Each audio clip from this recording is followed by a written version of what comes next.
এই হলো আজকের আমার চমক বলেন বা ঘোষণা বলেন। নির্বাচন অনেক বাকি, ইলেকশন কমিশনের ছুটি আসলেই আমরা 294-এর মধ্যে কত সিটে লড়াই করব, ভবিষ্যৎ সময় সে কথা বলে দেবে। আমি আজকের দিনে তিনি বলেছিলেন যে আমার রেজিনগরে বাড়ি, আমি কেন বেলডাঙ্গায় মসজিদ বানাতে যাব।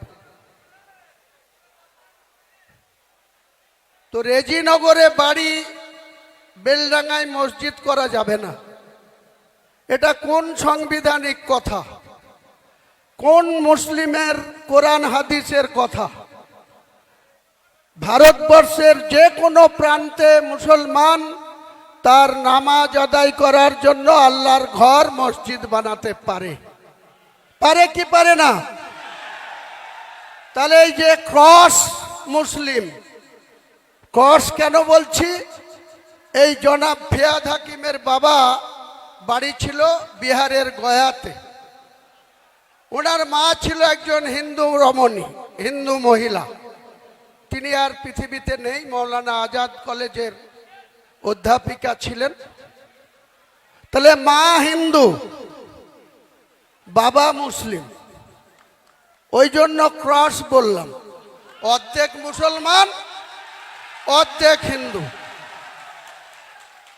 তিনি আমাকে সাসপেন্ড করার সময় এই মুর্শিদাবাদ জেলার একজন মন্ত্রী, যার কোনো কাজ নাই, কোনো ফাইল ইনিশিয়েট করতে পারেন না, তার দপ্তরের মাথায় বসে আছেন মাননীয় মুখ্যমন্ত্রী স্নেহধন্য অরূপ বিশ্বাস মহাশয়, পাওয়ার মিনিস্টার।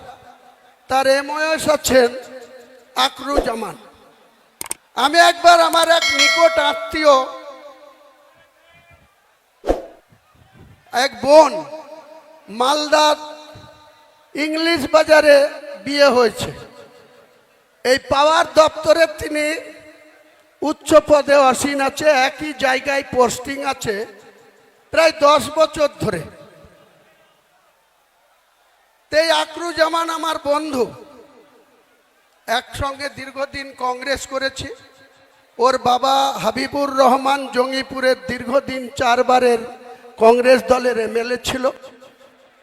ও পেশায় অ্যাডভোকেট। ও প্রণব মুখার্জি প্রায়ত রাষ্ট্রপতি বা কংগ্রেস নেতা, ভারতবর্ষের বিভিন্ন পদে ছিলেন। সেই প্রণব বাবুর খুব স্নেহধন্য ছিল। আমরাও একসময় প্রণব বাবুর খুব স্নেহধন্য ছিলাম।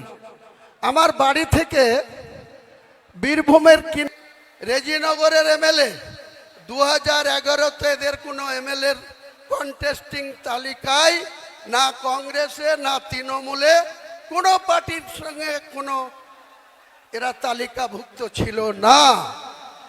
বিভিন্ন উৎসব আর আপনার মনের মতো করে রং তামাশা করে আজকে আপনি 7.5 লক্ষ কোটি টাকা ঋণের বোঝা বাংলার মানুষের উপরে চাপিয়েছেন।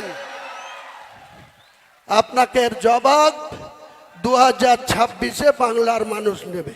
এই আন্দোলনকে আমরা আগামী দিনে বৃহৎ থেকে বৃহত্তম করার অঙ্গীকারের জন্য আমরা যে উপস্থিত হয়েছি, তা আপনারা সঙ্গে আছেন তো? আছেন তো? আমরা বর্তমান যে মিথ্যাচারী সরকার, যে সরকার চাকরি খাওয়া সরকার, তার নয় দরকার। আছেন তো? সময় প্রত্যেককেই আমি আমার তরফ থেকে নমস্কার, সালাম, আদাব প্রত্যেকের প্রতি আমার রইল। আপনারা অনেক দূর থেকে এসছেন।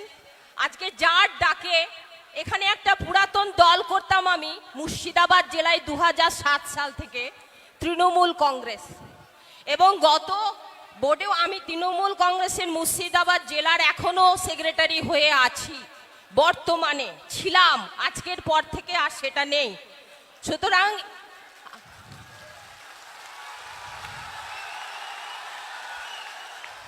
হুমায়ুনদা আমার দাদা, আমার ছেলে ওনাকে মামু বলে ডাকেন, এবং আমাদের দীর্ঘদিনের 2012 সাল থেকে উনি যখন তৃণমূল কংগ্রেসে যোগদান করেছিলেন তখন থেকে আজ পর্যন্ত আমি কিন্তু ওনার সঙ্গে ছিলাম।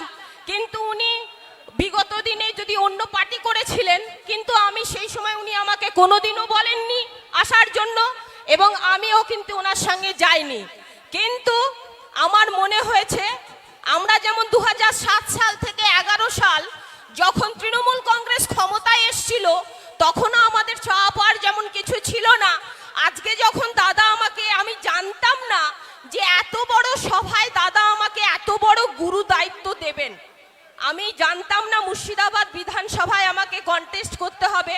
তবে আজ থেকে আমি মানসিকভাবে প্রস্তুত হয়ে গেলাম, আমাকে মুর্শিদাবাদ বিধানসভায় লড়তে হবে। কিন্তু একটা কথা, আপনাদের সহযোগিতা ছাড়া আমার পক্ষে সম্ভব হবে না। আপনারা যেভাবে দাদার পাশে থেকেছেন, আমার পাশেও আপনাদেরকে প্রত্যেককে কিন্তু চাই। কি আপনারা থাকবেন তো? আপনারা থাকবেন তো?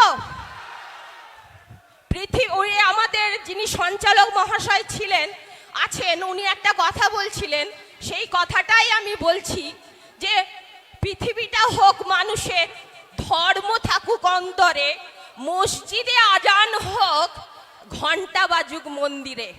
এটাকেই পাথেয় করে আজকে আমি ব্রাহ্মণ পরিবারের, আমার নাম মনীষা পান্ডে, আমি ব্রাহ্মণ পরিবার থেকে আজকে হুমায়ুনদার দল করেছি। অনেকেই বলেন এটা নাকি মুসলিম দল, আমাদের দেখে প্রমাণ হচ্ছে কি এটা মুসলিম দল? এটা সেকুলার দল, সবাইকে নিয়ে চলার দল, সবাই একসঙ্গে কাঁধে কাঁধ মিলিয়ে বিগত দিনে যেমন থেকেছি, আগামী দিনেও আমরা একটা পরিবারের মতো থাকবো, সবাই সবার পাশে থাকবো। কিন্তু ভাই, একবার সুযোগ না দিলে আপনারা তো বুঝতে পারবেন না যে হুমায়ুন ভাইয়ের যে দল, সেই দল আগামী দিনে কি কাজ করছে। তার জন্য আপনাদেরকে একবার দেখতে হবে, আপনাদেরকে সুযোগ দিতে হবে ওনাকে কাজ করার। আমি জানি আপনারা কিন্তু এটা পারবেন এবং এরা করছেন বলে আপনারা এখানে আজকে উপস্থিত হয়েছেন। আমি বেশি কিছু বলবো না, প্রত্যেকেই আছে, আপনারা আশীর্বাদ করবেন, দোয়া করবেন ঈশ্বরের কাছে, দাদার পাশে যেন আমি থাকতে পারি সারা জীবন। একটা কথা বলবো আপনাদের কাছে, we shall overcome, we shall overcome, we shall overcome someday. হো হো deep in my heart I do believe we shall overcome someday. আমরা করব জয়, আমরা করব জয়, আমরা করব জয় নিশ্চয়।